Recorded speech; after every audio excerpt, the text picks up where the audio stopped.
are the stupidest things that you've ever done? Hey guys, how's it going? I'm Arly. This is another episode of Arly Asks. And today is a loaded question. I know. Trust me. I know. It's loaded. We are all human and we've all done very, very, very, very, very stupid things. And lists could probably go on forever. I'm only going to touch on a couple of things today. Obviously, I'm doing this because I want to know the stupid things that y'all have done as well. But I have done my fair share of stupid things in my life. And I figured I would start at the beginning. So, my stupidity all started in a lunchroom in elementary school. It's like 1996 or 7, or something like that. Whenever Pokemon started. Was it 98? Might have been 98. Anyway, whenever Pokemon cards were a thing, I got really into them. But I didn't know where to start, and my parents hadn't purchased any for me yet. Like, you know, the kids were starting to get them, but, like, my parents weren't really in on the fad yet. Like, they didn't know it was a craze, and they didn't get any for any of us yet. And I was like, oh my god, Pokemon, that's so cool. And at the time, I just wanted to get my hands on one. So, one of my, do we call them colleagues? Classmates. Colleagues. Psst, kids aren't smart. One of my classmates had cards, and he was giving them away for trades of things. And even though this is a minor stupidity thing, I was a kid, so it could probably be forgiven. But someone, I think he might have been like a year older than me too, someone had cards, and I wanted them. So I traded all of my lunch money, which to me was a lot of money. It might have been like $1 or $1.50, for a Diglett card. And at the time, I was like, this is so cool, so it was worth it. But obviously, you know, Diglett is a common card. Packs of cards were like $3, $3 or $4 back then, and there were 11 cards in a pack, and I paid $1 or $1.50 for a super common Diglett. Like, to me, that's stupid. It's stupid, but it's harmless stupid. You know, it's the kind of thing kids do. You know, they get obsessed with something, or they really want something, and they'll do anything for it, and then, you know, other older kids manipulate and exploit that. Anyway, that's number one. That's the furthest back I could remember in terms of, like, things I did that I'm just like, why did I do that? But, you know, kids. It's going to get gradually more serious, you know, because adults make more serious errors. The next thing on my list, actually, it is also super, super stupid. And it gets me a lot of questions. But back in my first year of high school, I, to this day, cannot explain why. I have no idea why I did this. But I got really, really bored one day. I guess I was playing. I remember what I remember distinctly is I was in my room. I was playing a video game, and all of a sudden I got bored of the game. I turned the game off, and I just go shuffling through my drawers just to see what I have, because I had forgotten, I guess. And my dad works for the same grocery store that I now work for, and he's worked for it for, I hit my lamp. He's worked for it for like 30 years. So for whatever reason, I had one of his box cutters in my drawer. And I was like, oh, this looks fun. I can do something with this, as someone who probably should have been smarter at, 14 or 15, however old I was in my first year of high school.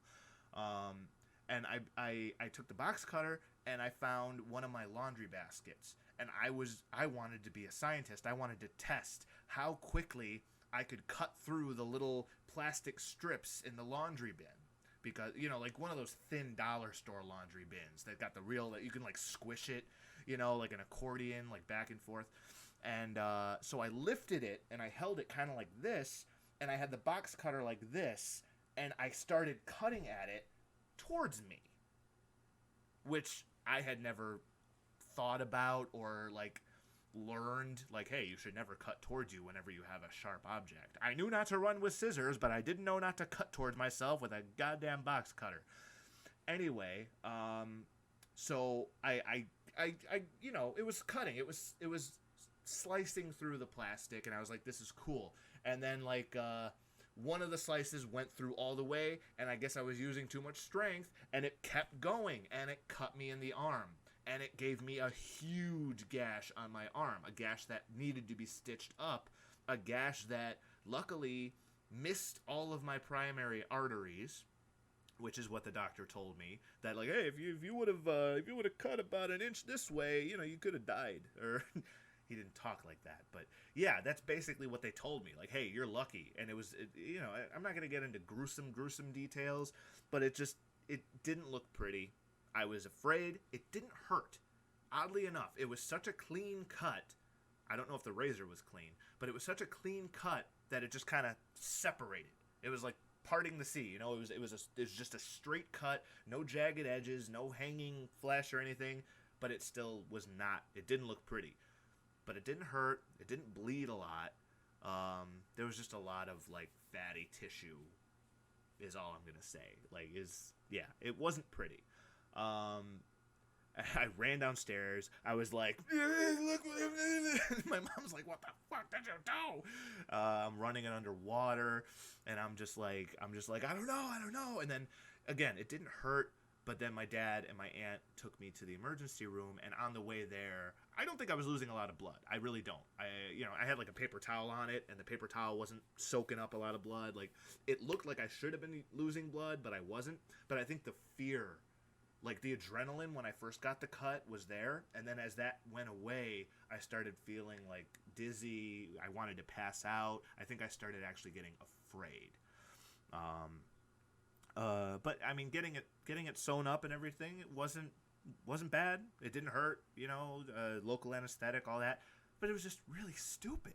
And that was the only time I've ever, other than I was much younger, and I'm not going to count this as one of my stupid things because everyone I know has done this, but as a kid, I tripped and hit my chin, and I needed to get stitches on my chin. And, like, both of my siblings and, like, everyone I know has needed stitches on their chin. I think that's just a rite of passage for growing up.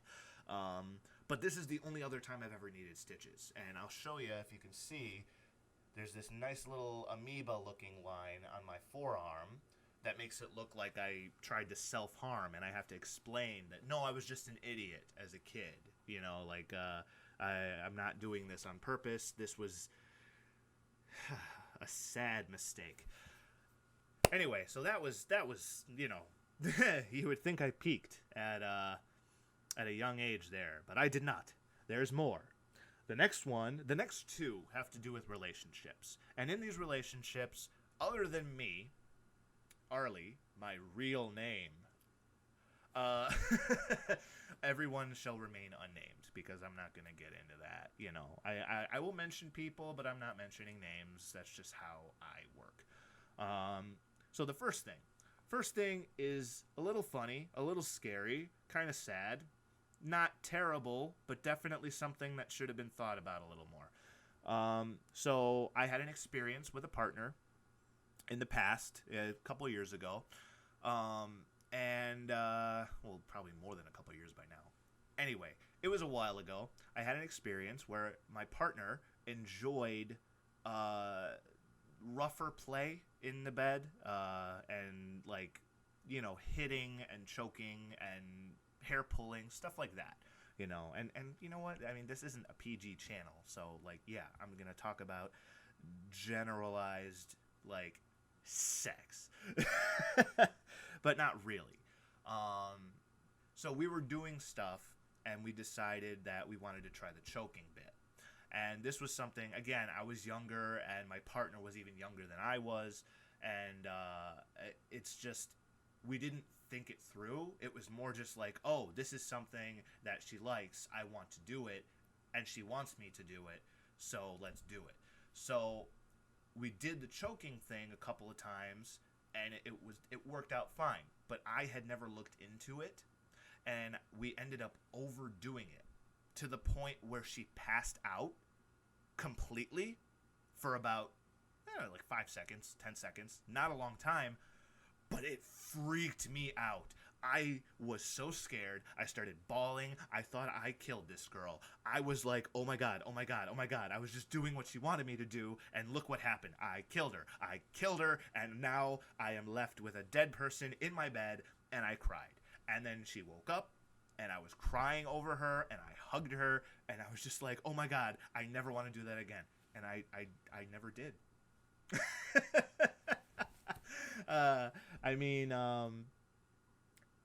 I never wanted to do that again. Let me put it that way. Like, it wasn't that, like that wasn't, like, a breaking point or anything for me. Like, that didn't end the relationship or anything like that.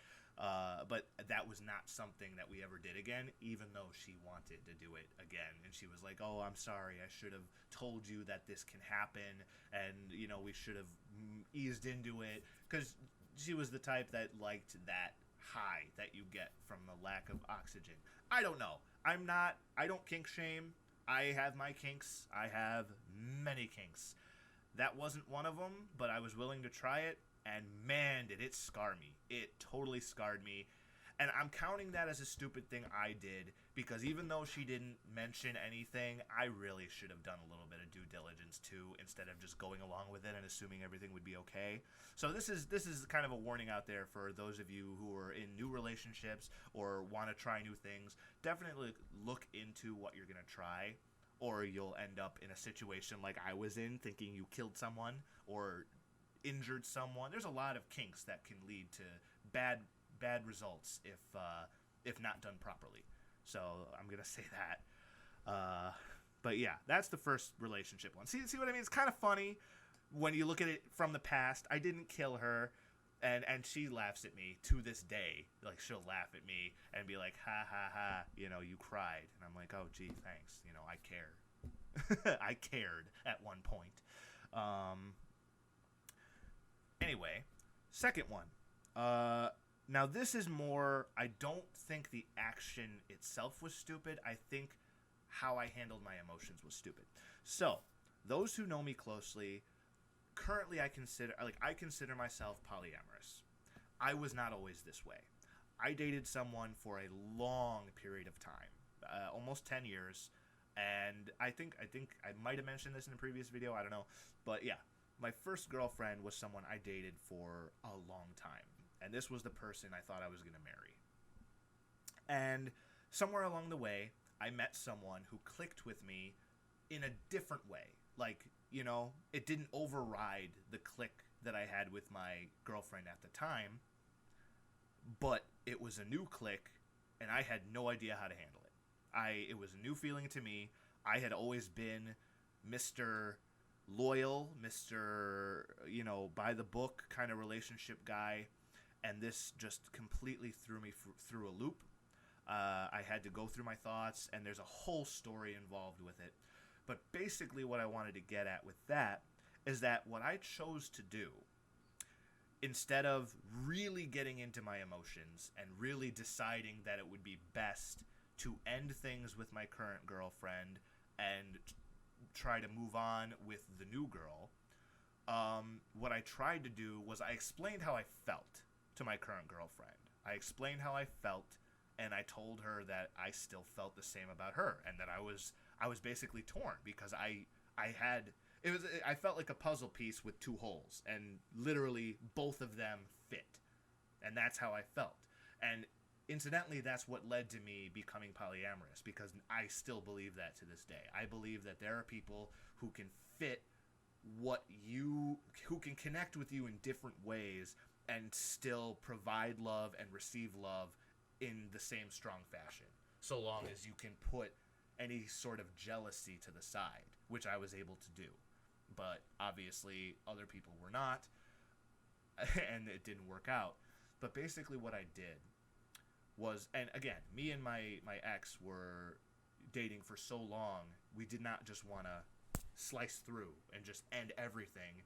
And this was my best friend too, you know, my girlfriend and my best friend. I wanted both, and I vocalized that. but there was a lot of iffiness on my ex's side, whereas the new girl was fine with it. You know, the new girl was okay with polyamory, and that was, you know, that was also a thing where I was like, oh, well, one is okay, I just have to convince the other, and then things will be okay. Things will go great for me. So I spent months going back and forth, getting in fights with my ex. I wasn't sure if we were together or not. We would hang out, but then be sad, and there was so much emotion because I wanted to make it work. I wanted to make this relationship work with both of them because I was so, in my head, I was so dead set that I loved both of them. And I still think that. I still think that if my ex would have given it a chance, it could have worked.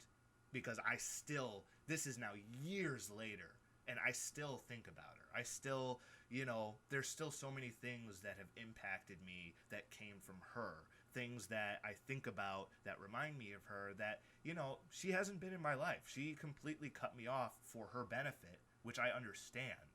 You know, I understand that if she couldn't handle any of this, that it was in her best interest to not be in my life anymore. And that really hurts. But because I chose to drag it out, I feel like that's part of the reason why it led to that. Whereas if I would have done a clean cut and said, you know what, I really feel like there's something there with this new person that I've never felt before, it would have hurt. It would have decimated just the same, but it might have left a little more room for becoming friends, which is something that would have been something that I would have been happy with. I would have been happy remaining good friends with my ex because we had so much in common and because I still had that connection with her. Nothing went away. Something was just added to the mix, and it really threw a wrench in everything. But the way I handled my emotions, I feel, was really immature. I was thinking very selfishly, and I wanted it to work for me.